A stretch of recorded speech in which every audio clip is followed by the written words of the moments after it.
Bab 121. Apakah Valentino berani datang?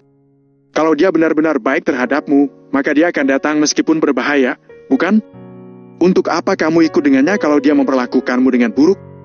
Bukankah lebih baik kamu ditiduri olehku dengan patuh? Rain tersenyum licik. Angel menatap Rain dengan dingin tanpa berbicara sepatah kata pun. Angel telah membuat keputusan dalam hatinya, jika Valentino tidak datang, dia juga tidak akan membiarkan Rain menyentuh dirinya meskipun harus mati. Cepat pergi ke alamat ini. Valentino menyerahkan ponselnya ke orang di sampingnya tanpa ekspresi. Pemuda itu meliriknya sekilas dan segera menjawabnya. Pemuda itu memperingatinya. Tuan Muda Valentino, aku sepertinya mendengar ada penyergapan di sana. Ya, Valentino menganggukkan kepala, tetapi tidak mengatakan apa-apa. Jangankan di sana ada penyergapan, meskipun itu adalah lautan api, Valentino juga tidak akan membiarkan Angel di sana sendirian. Kemudian, Valentino menelpon Hendrik lagi. Valentino hanya berkata, masalah ini dilakukan oleh Rain dari grup Kingston? Hendrik sama sekali tidak perlu banyak bertanya. Dia langsung menganggukkan kepala untuk menyatakan dirinya mengerti. Valentino hanya memberitahunya apa yang telah terjadi, tapi Hendrik sudah tahu apa yang harus dilakukannya. Hendrik hanya bisa bilang, keluarga Kingston di Cotanejo akan musnah. Tuan Muda Valentino, bagaimana kalau kami pergi dulu dan Anda ke sana setelah bala bantuan tiba? Saran pemuda dengan suara yang rendah. Meskipun dukungan dari keluarga sangat cepat, juga memerlukan waktu tertentu. Hal yang paling penting adalah keluarga Wijaya tidak mengembangkan kekuasaan mereka di Cotanejo, sehingga tidak bisa memberi bala bantuan dengan cepat. Gudang terbengkalai di bagian utara. Waktu terus berlalu, sedangkan hati Angel juga menjadi kecewa secara perlahan. Pikiran wanita sangatlah rumit. Angel tidak ingin Valentino terjebak dalam penyergapan demi menyelamatkannya. Akan tetapi, Angel juga berharap Valentino datang menyelamatkannya. Kalau tidak, dirinya akan merasa sangat sedih. Kalau Valentino tidak menyelamatkannya, maka itu menunjukkan Valentino tidak peduli dengan dirinya. Jadi bagaimana mungkin Angel akan merasa nyaman? Akan tetapi, Angel tahu dirinya tidak akan menyalahkan Valentino, meskipun Valentino tidak datang. Jelas-jelas tahu ini adalah jalan mati, jadi siapa yang rela menyerahkan hidup mereka demi orang lain? Suami istri hanyalah sepasang orang yang tinggal bersama. Ketika mengalami musibah, mereka tidak akan saling membantu. Perkataan ini memang bukan omong kosong.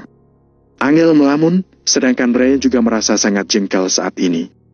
Luka di pahanya masih sakit, jadi dia sekarang ingin segera menyelesaikan hal ini, lalu berobat ke rumah sakit. Jika bukan karena rasa dendamnya terhadap Valentino, dia mungkin tidak sanggup menahannya lagi. Kenapa si Valentino sialan itu belum datang juga? Bukankah dia mencintaimu dengan tulus? Rain tiba-tiba membalikkan tubuhnya dan memelototi Angel dengan getir. Angel tidak berkata sepatah kata pun. Dia hanya melirik Rain dengan dingin dan langsung memalingkan kepalanya. Sialan! Beraninya kamu bersikap angkuh di depanku. Tiba-tiba, Rain emosi, lalu Rain menjambak rambut Angel.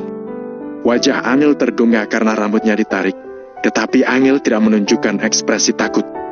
Awalnya Angel sangat takut, tetapi situasi sekarang telah berbeda. Siapa yang tidak akan merasa takut dan panik saat tidak tahu apa hasil akhir dari dirinya? Namun, setelah mengetahui hasil akhirnya, apa yang perlu ditakutkannya lagi? Paling hanya mati saja. Angel sudah berpikir terbuka. Sekarang, Rain benar-benar ingin meniduri Angel, tapi dia juga tidak ingin melepaskan Valentino dan Angel dengan begitu saja. Aku beritahu kamu, kalau Valentino masih belum datang dalam 5 menit ini, maka aku akan menidurimu, kata Rain dengan marah. Ada jejak penghinaan yang melintas dalam mata Angel dan mengabaikan ancaman Rain. Waktu 5 menit segera berlalu. Rain merasa sangat marah sampai langsung berdiri dan menuju ke arah Angel. Angel memalingkan kepalanya, berusaha membuat dirinya untuk tidak melihat mata Rain. Angel telah berencana menggunakan kematian untuk membuktikan kesuciannya, tapi tiba waktunya dia merasa gugup. Tidak ada orang di dunia yang bisa menghadapi kematian dengan begitu tenang, termasuk Angel. Aku rasa Valentino tidak akan datang lagi. Kalau begitu, kita juga tidak perlu membuang waktu lagi. Aku akan melawan Valentino di lain waktu. Tapi hari ini, aku harus menghancurkan dirimu dulu. Kahi! Rain tertawa licik, kemudian dia segera maju untuk memeluk Angel. Angel membelalakan matanya. Dia berusaha mengangkat sepasang kakinya untuk menendang Ryan. Maaf. Ryan ditendang dan langsung terjatuh ke belakang. Namun, Ryan tidak marah, melainkan menepuk debu di bajunya dan bangkit.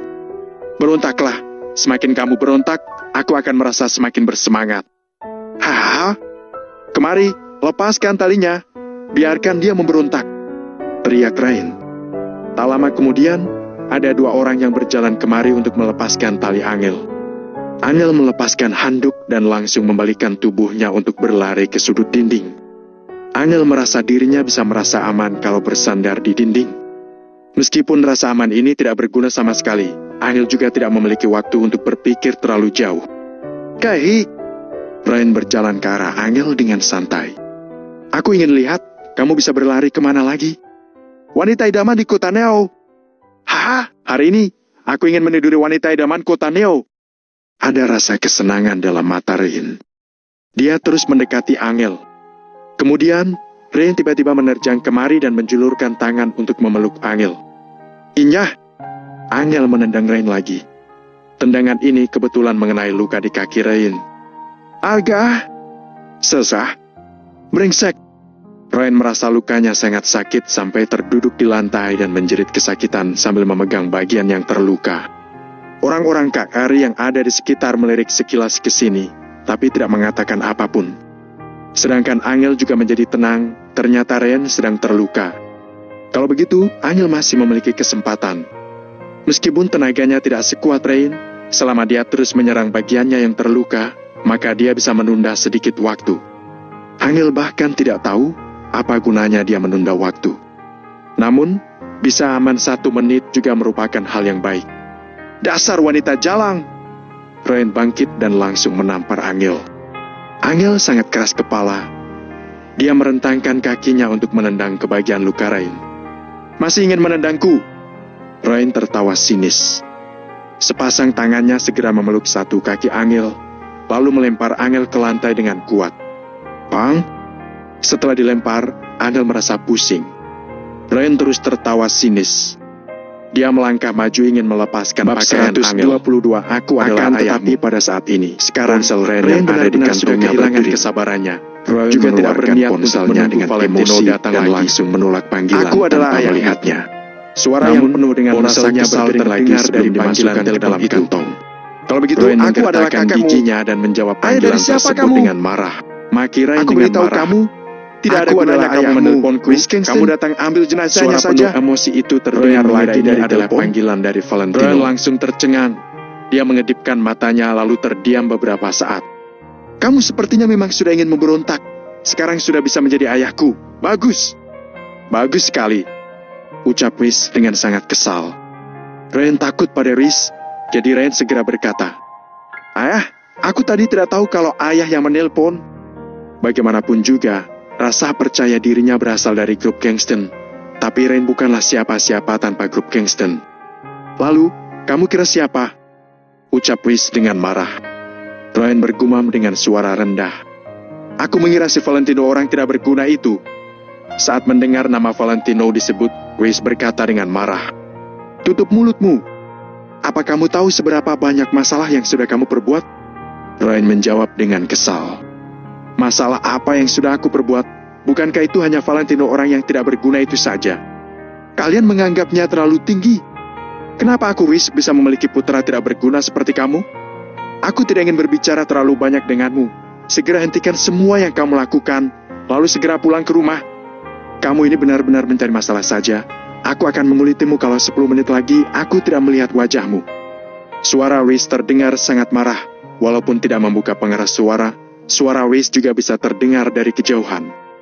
Bisa dibayangkan seberapa marahnya Rhys si miliarder yang biasanya sangat tenang ini.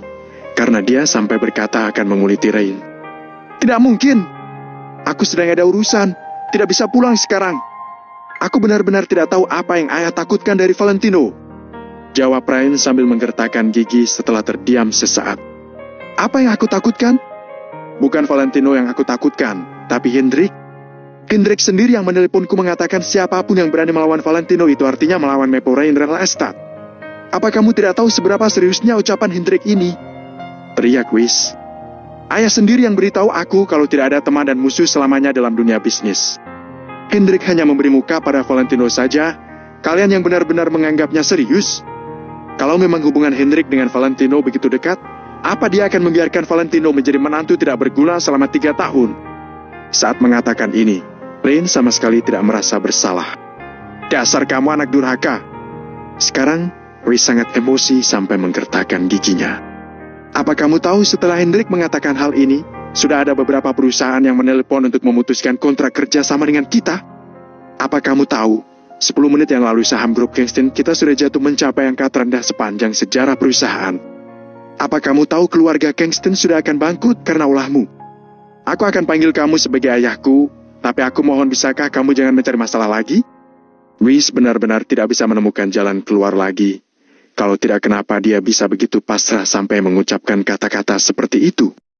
Namun, pemahaman Reese terhadap Rain benar-benar salah. Saat mendengar kata-kata Reese, awalnya Rain sedikit merasa ketakutan. Namun setelah itu, rasa ketakutannya berubah menjadi rasa benci yang sangat dalam. Apa ini semua adalah perbuatan Valentino? Apa aku benar-benar sudah menganggap remeh orang tidak berguna itu? Baiklah, karena kamu berbuat seperti itu, maka jangan salahkan aku berubah menjadi lebih kejam. Ayah, aku akan selesaikan sendiri semua masalah yang aku buat. Ayah tunggu kabar baik dariku saja, kata Rain. Lalu Rain menutup telepon sekaligus mematikan ponselnya. Bukankah Valentino memiliki kemampuan untuk menekan grup Kingston melalui Hendrik? Kalau begitu, Rain ingin melihat apakah Valentino benar-benar peduli pada Angel. Asalkan Valentino peduli, Rain memiliki ribuan cara untuk membuat Valentino menarik kembali semua keputusannya. Saat itu, Rain akan memanfaatkan Angel untuk mengancam Valentino. Dengan begitu, masalah perusahaan yang memutuskan kontrak akan terselesaikan. Wanita jalang, aku tidak menyangka Valentino memiliki sedikit kemampuan sampai Hendrik begitu melindunginya. Rain menoleh menatap Angel, tatapannya sangat menyeramkan. Gigi putihnya terus bergemeretak seperti seekor binatang buas yang haus akan darah. Angel yang berada di sudut ruangan terus bergerak mundur. Dia baru menghentikan langkah tubuhnya menabrak dinding. Lalu, Rain memandang orang-orang di sekitarnya, tapi dia tidak berniat mengusir mereka semua keluar. Dia malah merasa semakin antusias. Hari ini, aku akan menidurimu di depan semua orang ini. Biarkan mereka menonton bersama. Lalu setelah selesai aku menidurinya, kalian semua juga boleh menidurinya. Hah? Rain tertawa dengan terbahak-bahak. Kata-kata yang dia ucapkan semakin tidak bermoral. Hah? Tuan muda Rain, nikmati saja. Kami akan menunggu. Jarang sekali bisa bertemu dengan kesempatan langka seperti ini. Aku sudah merasa agak tidak sabar lagi. Tuan muda Rain, jangan lupa sisakan sedikit untuk kami. Sekelompok pria kekar itu langsung bersemangat. Tatapan mata mereka terhadap Angel seperti serigala kelaparan yang menatap domba. Angel menatap sekumpulan orang ini dengan tatapan dingin, tapi dia sudah membuat sebuah keputusan di hatinya. Sampai mati, aku tetap milik Valentino. Valentino, sekarang aku sangat menyesal, tapi itu sudah tidak ada gunanya. Hanya dengan mati baru bisa membuktikan aku tidak bersalah. Kalau masih ada kehidupan selanjutnya, aku berharap aku masih tetap menjadi istrimu. Keputusan Angel melonjak dalam hatinya dengan begitu yakin. Dia tiba-tiba berdiri sehingga membuat Rain terkejut. Setelah itu, Angel menatap Rain dengan tatapan dingin. Lalu Angel menabrakkan dirinya ke dinding. Brooke, sebuah suara keras yang terdengar membuat Rain serta yang lainnya tercengang. Tidak ada satu pun yang menyangka sifat Angel begitu teguh. Dia lebih baik mati daripada membiarkan Rain dan teman-teman menyentuhnya. Angel merasa dahinya sangat sakit. Lalu dia bersandar ke dinding dan merosot jatuh ke atas lantai. Saat ini, Rain baru merespon dan sangat marah. Sialan! Kamu lebih memilih mati daripada disentuh olehku. Aku beritahu kamu, walaupun kamu mati, aku juga tetap akan menidurimu. Rain seperti orang gila yang mengulurkan tangannya untuk menjambak rambut Angel. Lalu, tangan Rain meraih baju Angel dengan kasar. Semua orang yang ada di sana menjadi antusias. Mereka sangat ingin menonton adegan menarik seperti ini. Dahi Angel sudah bercucuran darah, tapi Angel masih berusaha untuk melawan. Namun, usahanya sia-sia. Slet! Terdengar suara baju yang dirobek. Jaket Angel sudah robek sehingga kemeja di dalamnya terlihat. Mata Rain pun berbinar. Asalkan dia membuka kemeja ini, maka dia sudah bisa melihat tubuh Angel. Sekarang, pikiran Rain dipenuhi oleh nafsu itu. Jadi, Rain tidak lagi ragu-ragu untuk melakukan hal itu. Bladder. Di saat tangan Rain menarik kemeja Angel, tiba-tiba terdengar suara yang sangat keras dari luar. Suara keras ini seperti suara petir yang menyambar sampai ke tanah. Sangat nyaring sampai memekakan telinga. Bab 123 bersumpah untuk melindungi keselamatan Tuan Muda Valentino. Rain dan yang lainnya merasa lantai di dalam ruangan terus bergetar. Seperti sedang terjadi gempa. Meskipun Rain sudah dibutakan oleh nafsunya, dia tetap takut mati. Jadi, pada saat terjadi getaran, Rain langsung melepaskan Angel dan berlari keluar begitu saja. Kalau kamu tetap berada di pabrik terbengkalai ini pada saat gempa, maka itu sama saja dengan mencari mati. Pada saat ini, terdengar suara teriakan yang keras. Rain, aku sudah datang. Di mana Angel? Suara teriakan ini sangat keras, bahkan terdengar seperti sedang marah dan cemas. Seketika, langkah kaki Rain berhenti, lalu Rain tertawa dengan keras. Sedangkan Angel yang hampir pingsan segera menengadahkan kepalanya untuk melihat ke arah luar pintu. Pada saat ini, air mata Angel kembali mengalir. Meskipun Angel harus membuktikan dirinya tidak dilecehkan dengan mati, Angel juga tidak meneteskan air mata. Namun, setelah mendengar suara Valentino, Angel pun tidak bisa menahan emosinya lagi. Angel tahu kalau Valentino akan datang menyelamatkannya karena Valentino sangat mencintainya. Valentino tetap datang meskipun sudah tahu kalau terdapat jebakan di sini. Meskipun Angel merasa kalau Valentino sangat bodoh, dia tetap merasa sangat terharu. Brooke, Rain menendang pintu gudang sehingga dapat melihat semua pemandangan di luar sana. Meskipun Rain sudah melakukan persiapan mental, dia masih dibuat terkejut oleh pemandangan yang sedang dia lihat sekarang ini. Hanya terlihat di luar ada banyak orang. Ratusan anak buah Kakeri juga mengepung Valentino dan anak buahnya Valentino. Sedangkan dinding yang awalnya dibangun tinggi, kini sudah hancur. Sekarang Rain baru tahu suara keras tadi adalah bunyi Valentino yang sedang menabrak ke sini bersama anak buahnya. Tembok setinggi 3 meter hancur begitu saja dan bagian depan Mercedes-Benz hancur total. Pada saat ini, Valentino membawa 80 orang, tapi 80 orang itu bukan tandingan dari ratusan anak buah Kakari. Valentino serta anak buahnya dikepung di tengah. Satu perintah Kakari dan Rain bisa membuat orang-orang itu mati bersama dengan Valentino. Akan tetapi, Valentino sepertinya tidak terlalu peduli, raut wajahnya terlihat sangat tenang tanpa adanya rasa takut. Ketika melihat ekspresi Valentino, Rain pun merasa sangat marah. Valentino, kamu benar-benar berani datang? Teriak Rain sambil menggertakkan gigi. Di mana Angel? Valentino malas berbasa-basi dengan Rain. Sekarang masalah itu sudah terjadi, jadi harus ada hasilnya. Jika Rain berani turun tangan pada Angel, maka jangan berharap Valentino akan mengampuni Rain. Rain menjawab dengan tidak sopan. Hei, Angel masih menunggumu. Aku juga menunggumu datang untuk melihatku meniduri Angel di depanmu. Valentino mengerutkan alisnya dengan tatapan dingin. Akan tetapi, Valentino tidak buru-buru mengatakan apapun. Karena sekarang Angel berada di tangan Rain, jadi Valentino tidak berani bertindak gegabah. Valentino, jangan pedulikan aku lagi, cepat pergi. Aku tidak apa-apa, teriak Angel dengan sisa tenaga terakhirnya. Hati Valentino tergerak, Valentino segera melihat ke dalam gudang. Rain tersenyum, lalu Rain menyampingkan tubuhnya agar Valentino bisa melihat Angel. Pada saat ini, jaket Angel sudah terkoyak sehingga bisa melihat kemeja putihnya. Rambutnya Angel terurai dengan berantakan dan darahnya terus mengalir dari dahinya. Melihat Angel yang seperti itu, hati Valentino terasa sangat sakit dan marah. Ketika melihat Angel yang seperti ini, Valentino pun memastikan kalau Rain belum sempat melakukan sesuatu padanya. Akan tetapi, hal ini masih belum cukup untuk menenangkan amarah Valentino. Rain, hari ini aku akan membunuhmu. Valentino menggertakkan giginya dengan rasa benci. Valentino, kamu hanyalah orang yang tidak berguna. Kenapa kamu tidak berkaca untuk melihat seperti apa dirimu itu? Belum tentu juga kamu bisa berjalan sampai ke hadapanku. Siapa yang memberimu keberanian hingga berani mengatakan hal seperti itu di depanku? Ekspresi di wajah Rain sangat arogan. Hatinya Rain juga sangat senang. Semenjak Rain mengenal Valentino, dia selalu kalah dari Valentino. Tetapi kali ini akhirnya dia bisa mengalahkan Valentino. Bagaimana mungkin Rain tidak merasa sombong dan senang? Benar-benar merasa sangat senang sampai memandang rendah semua hal. Angel, tunggu aku akan datang menyelamatkanmu. Teriak Valentino kepada Angel, lalu berjalan ke dalam. Hah? Dasar pria tak berguna.